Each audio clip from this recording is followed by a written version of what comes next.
সামগ্রিক macro economic স্ট্যাবিলিটির কথা চিন্তা করে মূল্যস্ফীতি নিয়ন্ত্রণের জন্য বাংলাদেশ ব্যাংক কিন্তু এই কঠিন পদক্ষেপের ভিতর দিয়ে যাচ্ছে। আসলে বিষয়টা হচ্ছে যে মূল্যস্ফীতি নিয়ন্ত্রণে বাংলাদেশ ব্যাংকের দায়িত্ব যেমন দেওয়া আছে, সবগুলো কাজের দায়িত্ব কিন্তু বাংলাদেশ ব্যাংকের নয়।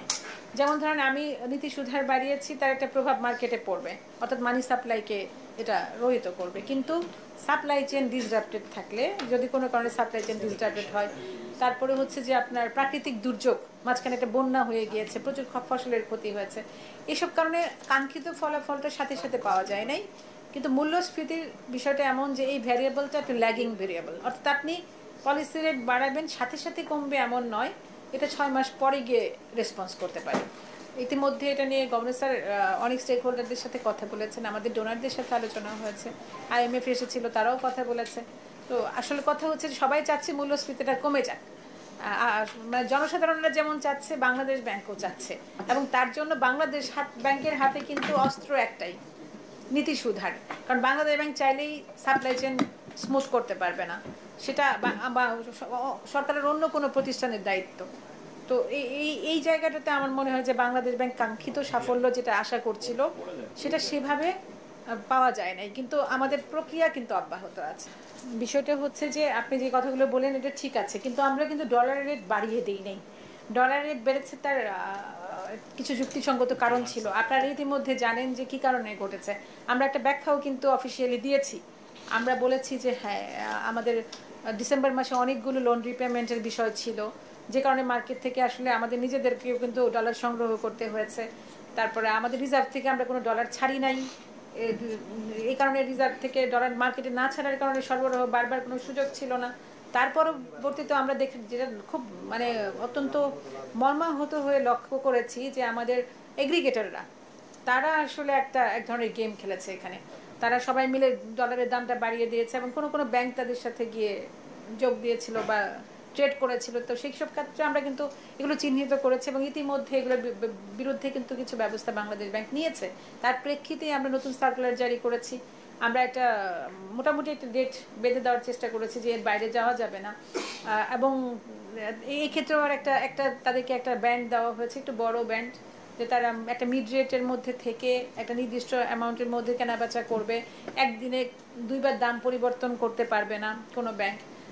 কিন্তু সব কিছুর পরেও বাংলাদেশ ব্যাংক যেটা বলেছে যে যদি তারা আবার এরকম মাল প্র্যাকটিস দেখে তাহলে কঠোর জরিমানার বিধান রাখা হয়েছে, এবং এই জরিমানার পরিমাণটা অন্য যে কোনো সময় যে জরিমানা তার চাইতে অনেক বেশি হবে।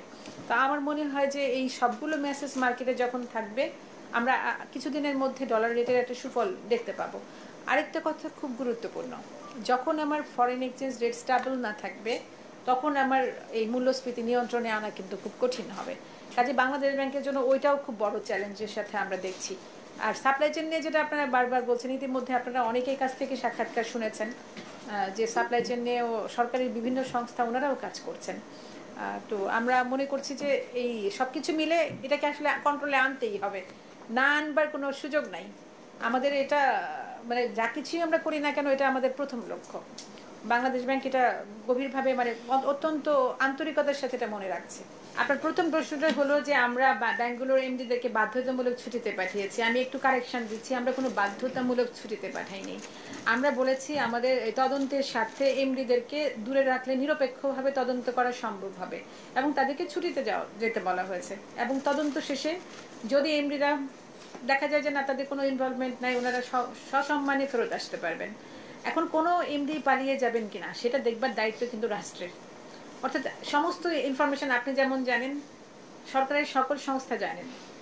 আমরা নির্দিষ্টভাবে কাউকে এটা আসলে এই ধরনের নির্দেশনা প্রদান বাংলাদেশ ব্যাংক থেকে, বাংলাদেশ ব্যাংক পারে না, এটা বিএফআইও পারে কাউকে বিদেশে যাওয়ার ব্যাপারে নিষেধাজ্ঞা, বা তারাও আইনশৃঙ্খলা রক্ষাকারী বাহিনীর সাথে যোগাযোগ করে বলতে পারে। কিন্তু বাংলাদেশ ব্যাংকের তরফ থেকে এ ধরনের কোনো সিদ্ধান্ত আসলে হয় নাই। সেটা দেখবার দায়িত্ব বাংলাদেশ সরকারের অন্যান্য প্রতিষ্ঠানগুলোর রয়েছে। আর যেটা পরবর্তীতে আপনি প্রশ্ন করেন টাস্ক ফোর্স, আমরা আসলে টাস্ক ফোর্সের এই যে অডিট প্রক্রিয়াটা চলমান শুরু হয়েছে এটুকু আপনাদের মতো আমরা জানি, কিন্তু টাস্ক ফোর্সের কাজগুলো খুবই সংবেদনশীল। আপনারা অত্যন্ত দায়িত্বশীল সাংবাদিকরা এখানে আছেন।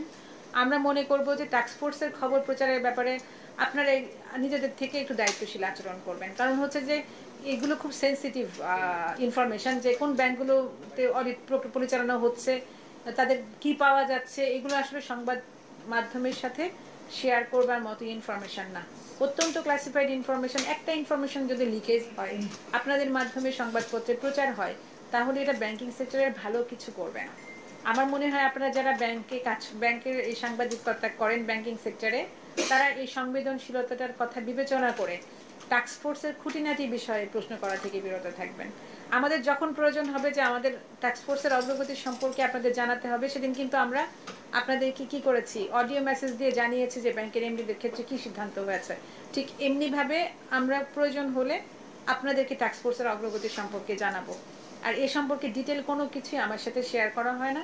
এই সংবেদনশীল